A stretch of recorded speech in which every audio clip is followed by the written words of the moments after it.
So The Neon Demon is a film from Nicolas Winding Refn, who is a director that has made some absolutely classic films like Drive or Valhalla Rising.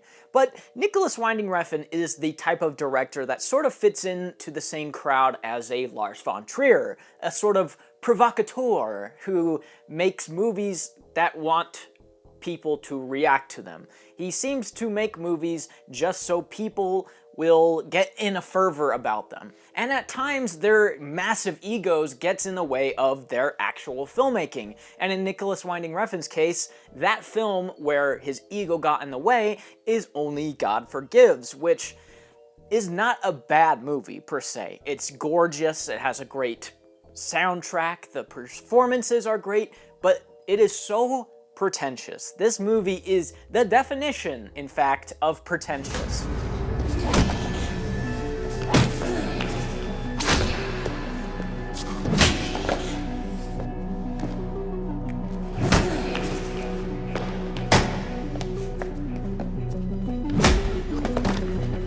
This film is filled with greater-than-thou visuals where it feels like Nicolas Winding Refn is punching the audience in the face with how cool and smart he is.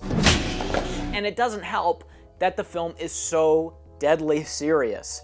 And while this film is regarded as his worst, it honestly wasn't received too much worse than The Neon Demon. The Neon Demon is quite polarizing, where Only God Forgives was universally disliked. Neon Demon split audiences right down the middle. A lot of people really loved it, and a lot of people really hated it.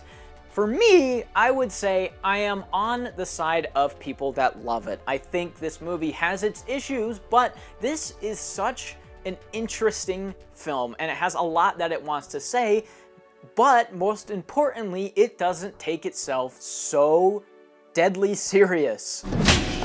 I can't express enough how weird Nicolas Winding Refn is. Before we get into this, I really want to double down on Nicolas Winding Refn to paint you a picture of how strange this man really is. Creativity is about a two-way experience where you experience something that plants a seed that you then deliver back in to whatever it is you're experiencing.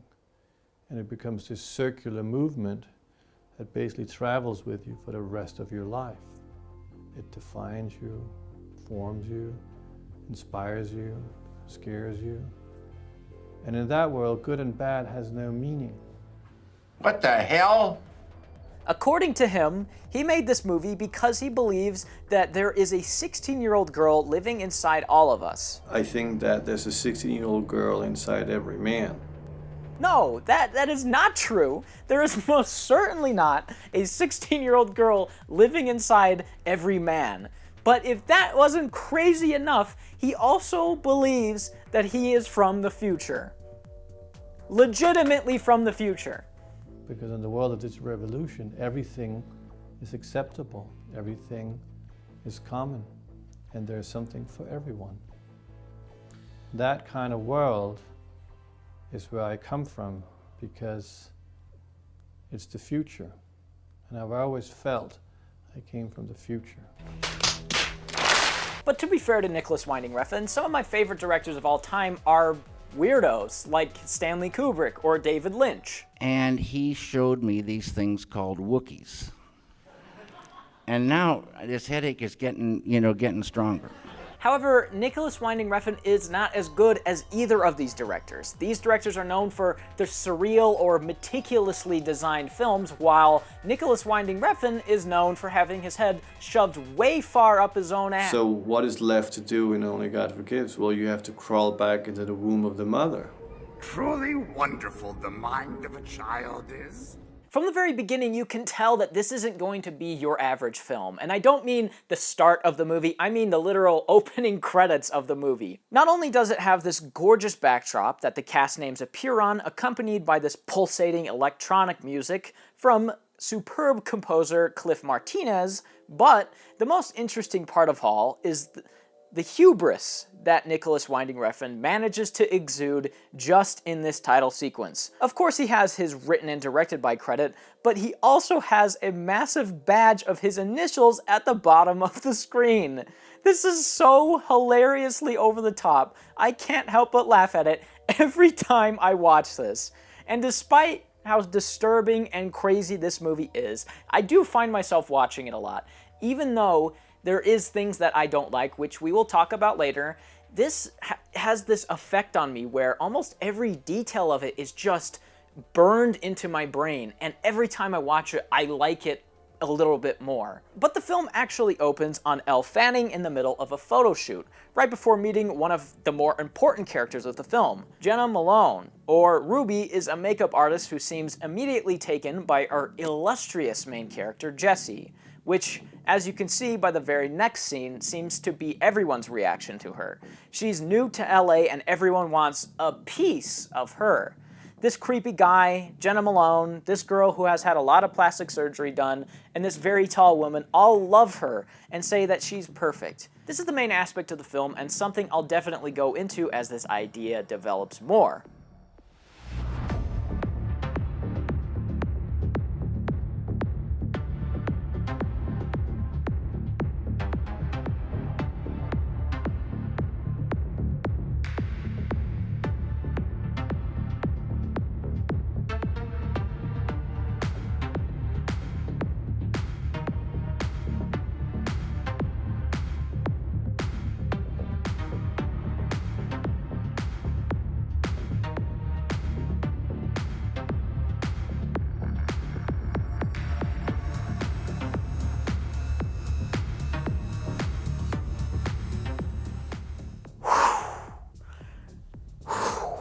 So, anyway, Jessie goes to sign with a model agency, where she is again told that she's perfect, and even though she's underage and has no parents, she signs with them and goes on a hot date. The most obvious thing I can say about this movie is how gorgeous it is. Every shot, every frame, every sequence of this movie is so visually striking, and I think it has to be. For the subject matter that it's tackling, I think if this movie was any less gorgeous in every way, it might not have worked as well. And I mean in every way. Like, the music is illustrious, every shot is gorgeous, and even every single human being in this movie is like the pinnacle of humanity. And I think it really does have to be.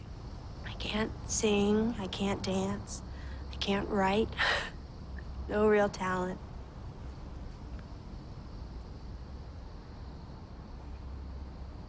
But I'm pretty. And I can make money off pretty. If you couldn't tell already, the characters aren't that well developed, they're not that complex, and I bring it up this early in this video because they don't really get that much more interesting. But I honestly don't feel like they needed to be for this movie. Instead of having complicated, complex characters with relationships and dynamics between all of them, he just has simplistic characters that move the plot forward, and I think that really works. I mean, you have Bella Heathcote, who is a uppity model who's had a lot of plastic surgery done. You have Jenna Malone, who is a makeup artist that's very stricken by our main character Jessie, and of course Jessie, who is our main character, who is this wide-eyed girl who's new to town that is just trying to soak everything in. They're super simple characters, but again, I don't feel like they needed to be anything more because Nicolas Winding Refn only needs them to drive a message home or to push the story forward. And I think for that, it works because the story here and the message and the themes are what takes center stage. And we will get more into that later, but I just wanted to bring that up now so that it would be out of the way. So now Jessie goes to a photo shoot with a prestigious photographer, creepy guy from earlier. Then Jenna Malone tells her that it's good to have good girls around, which I'm not sure what she means by that, because she ain't a good girl. But now Refn wants to make it painfully obvious that every single person is paying attention to Jessie more than any other model. If it wasn't obvious over the last 45 minutes of people doing exactly that, we have this scene, which is a fashion walk tryout where this experienced model, Sarah, can't get the time of day from the fashion man, but he is completely transfixed by Jessie. Despite this reaffirming what we already know, this scene is really the first in which we see people getting jealous of Jessie.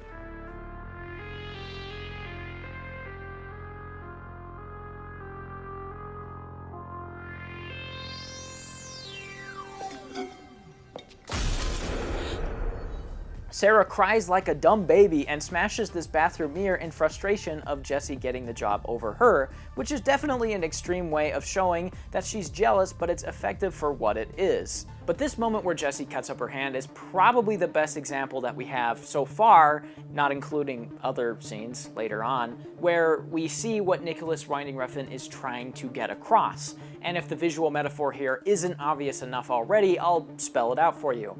What he's trying to say is that beauty in our society is such a precious commodity that people will do anything just to get a piece of it, or in this case, get a piece of her. As many people say throughout this film, Jessie has this it factor or an X factor, an untouchable trait or a God-given gift. And you can see this it factor throughout society, whether it's in basketball or the fashion industry. In basketball, it helps if you're 7 feet tall, because if you're 7 feet tall, you're going to be able to put the ball into a 10-foot rim much easier than 5'7" me would be able to.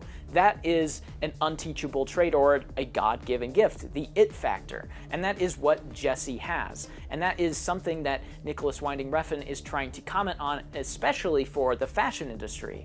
When someone is born beautiful, that is something that other people just can't have. You can't teach that, you can't grow that, you can't manufacture that. Natural beauty is such a precious commodity that anybody wants it and everybody wants it. And in this case, Sarah, who's sort of a washed up model, she wants it again because now nobody's paying attention to her, and because she's been grinding in this industry so long, it makes sense that she would want some of this it factor. She wants some of her natural beauty, so she wants a piece of her. I wonder what it would be like having been born beautiful, because it's such an intoxicating subject. It's a very complex subject. It can also be a very shallow subject. But in the end, it's probably a very challenging subject. It doesn't take very long for us to argue about beauty. So now Jessie goes to the fashion show that she was just hired for, where she meets Gigi again, who tells Jessie again that she had plastic surgery. Dr. Andrew, he pointed out a lot of other problems with my body. So I had them shave my jaw. I had a slight eyebrow lift, new nose, cheeks, inner and outer lipo. Oh, and they pinned my ears. Why? So I could wear a ponytail. Didn't it hurt? Anything worth having hurts a little. Which is another way Refn relays his message. This girl completely changed her look, her body, to try and get that it factor, to try and be attractive. She manufactured her beauty. But we'll talk about that more later. The most important part of this sequence is what happens during the fashion show, and it's another visual metaphor, and a pretty obvious one, honestly, that Nicolas Winding Refn relays to the audience here.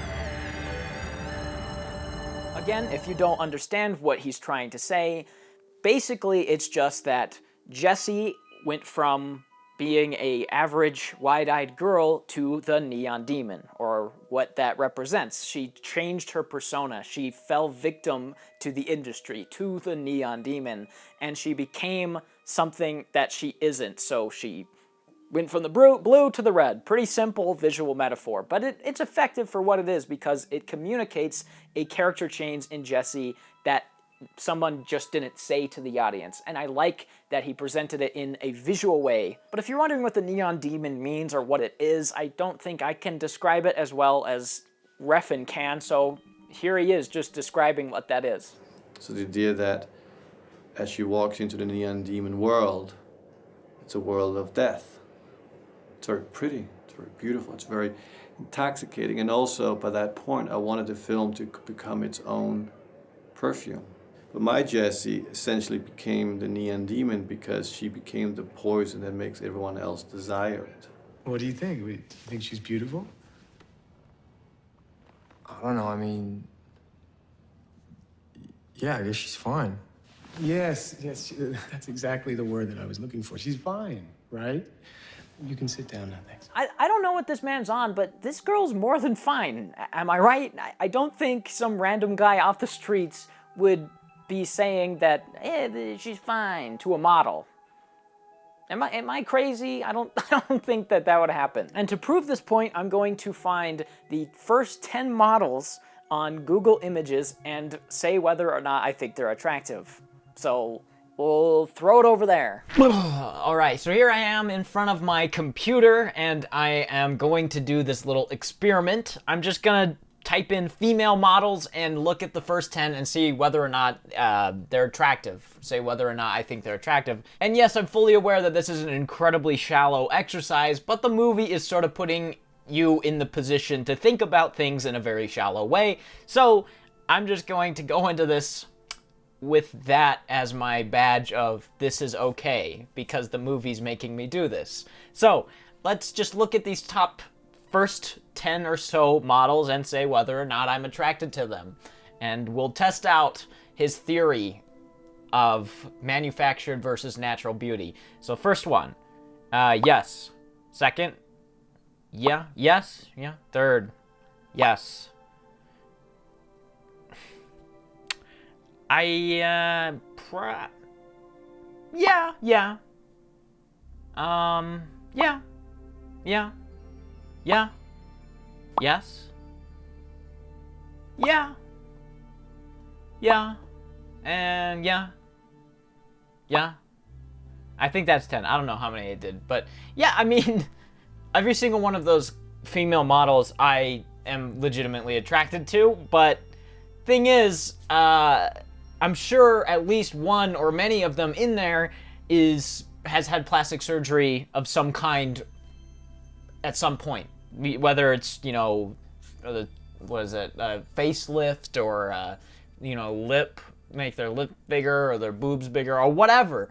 I'm sure at least one or two or even half of these people have had some work done, and yet I still find them attractive. And I think in the case of this movie too, Bella Heathcote, whatever her name is still attractive, even if the work that they're implying she has had actually done in real life. Even if that's true, which I'm not convinced it is, she's still very attractive. There's maybe in 20 years when that plastic surgery starts to show age, then maybe we'll be talking different. But if somebody were to ask me, is this lady attractive? I would say, yes, I am attracted to her. And the message of manufactured versus natural beauty would go right out the window, because to a point, manufactured beauty is still beauty. So I think the message that Nick is trying to get across here is a little muddled, especially with the casting of Bella Heathcote. I think it would have been better if you got somebody that's had a lot of work done, a lot of visible work done, and then, got them on board with your idea, got them on board with what you're trying to say and what you want to use them for. It might be, again, very shallow and not something you may be able to convince them of, but getting somebody that's had a lot of work done probably would have been the better route here, because I just don't see somebody saying she's fine. Even some random guy that's dating Elle Fanning would probably say, yeah, she's attractive. So I think the message here that Nick is trying to say is, manufactured beauty will always pale in comparison to natural beauty. And after a certain amount of time, that may be true, but it's not as definitive. It's not as black and white as he's trying to make it seem here. So, yeah, not my favorite message or theme that he's presenting here. Not my favorite. So, back to you, Rendan on the couch. Well, so are you gonna tell me that it's what's inside that counts? Yeah, that's exactly what I think. Well, I think that if she wasn't beautiful, you wouldn't have even stopped to look. As horrible as this sounds, I think he's completely right. I think if somebody isn't attractive, you probably wouldn't stop to look at them, really look at them. And I don't think that this is necessarily an awful thing to say either. It's just kind of basic human nature to be attracted to something. Setting this in the modeling world or in the fashion industry is a stroke of genius from Refn because it's sort of exploiting that very nature. It's showing these attractive people that makes you want to buy something. But here's the thing, as much as I like that Refn is communicating a lot of themes and a lot of messages in a visual way, I think it's very on the nose. I think a lot of it is very obvious, and it does detract from the experience just a bit, because he is communicating things visually, and while I do appreciate that, it's so obvious that sometimes it's like, okay, let's just get on with this. You're lingering a bit too much, or I get it, I get what you're trying to say, and it comes off a bit preachy. And unlike Drive or unlike Vallahala Rising, Only God Forgives and The Neon Demon both have this problem, where Nicolas Winding Refn is coming across as preachy or smarter than you, or having these greater than thou visuals to show how great he is. And this movie does have hints of that at times, and I think a couple visual metaphors here and there do reek of that. But to be fair, again, I do like that he is presenting things in a visual way here and not taking it so seriously, because if it was so serious, then it would have probably come off the same way that Only God Forgives did. Preachy and stupid. I want to make a film about beauty, but I wanted to make it as a horror movie because it had to be a fantasy movie. But it also had to be a comedy and a melodrama and an existentialistic. It also had to have science fiction. Anyway, someone tries to break into Jessie's hotel room, and so she goes over to Jenna Malone's house, where the movie completely loses its mind.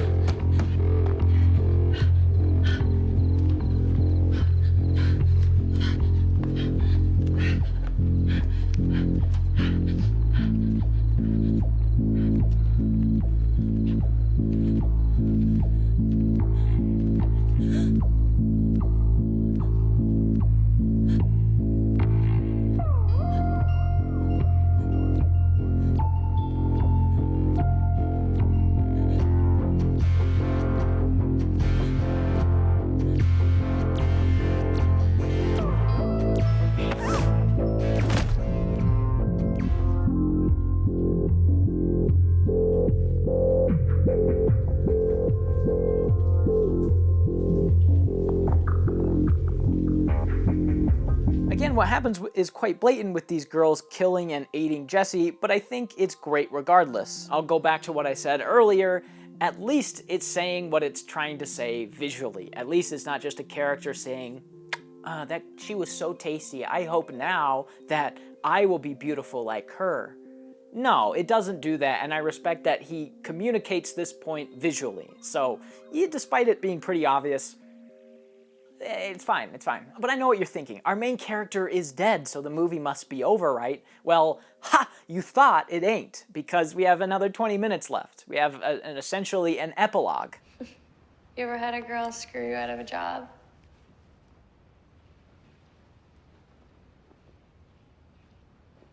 Yes. So what'd you do about it?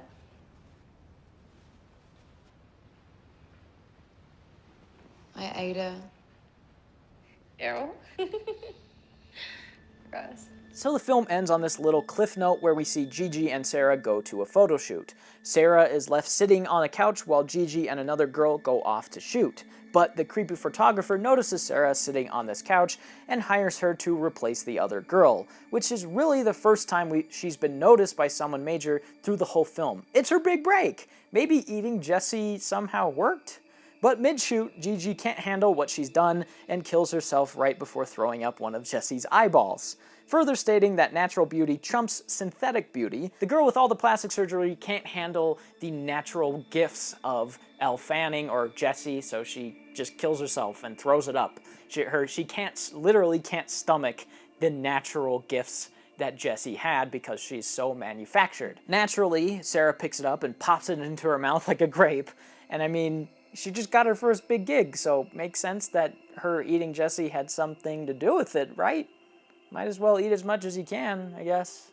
But that's it. That's The Neon Demon. A film so out there and so crazy, I don't think a lot of people will see it. And if they do see it, again, it probably will be quite polarizing for them. I can see anybody at any given time seeing this movie and either hating it or loving it.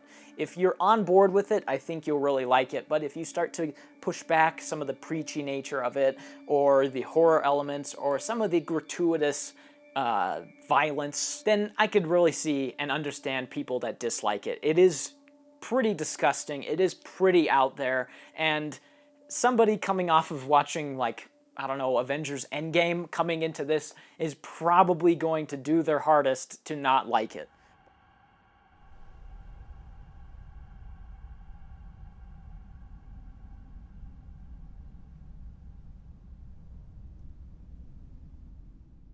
Well, I wanted to end the movie in the desert because it's the exact opposite of the beginning. Plus, the beginning starts with a close-up. The ending is seeing someone from behind, walking in the desert. Desert means hope. It's landscape, it's nature, but it's also peril, it's also death. But regardless of that, I really enjoy this movie. It has a lot of personality. I really enjoy all of the performances. I think it's gorgeous. I love the score. I love the messages it's communicating, the themes it's communicating, even though it can be obvious or preachy. And I really like horror movies, and this kind of just hits all the beats for me. So if you like these kind of movies and haven't seen it, definitely check it out, despite me spoiling the whole thing. I think it is worth watching because of all the visual things in it and all of the crazy stuff that happens. Despite me spoiling it, you should definitely see it. So that's it. That's The Neon Demon.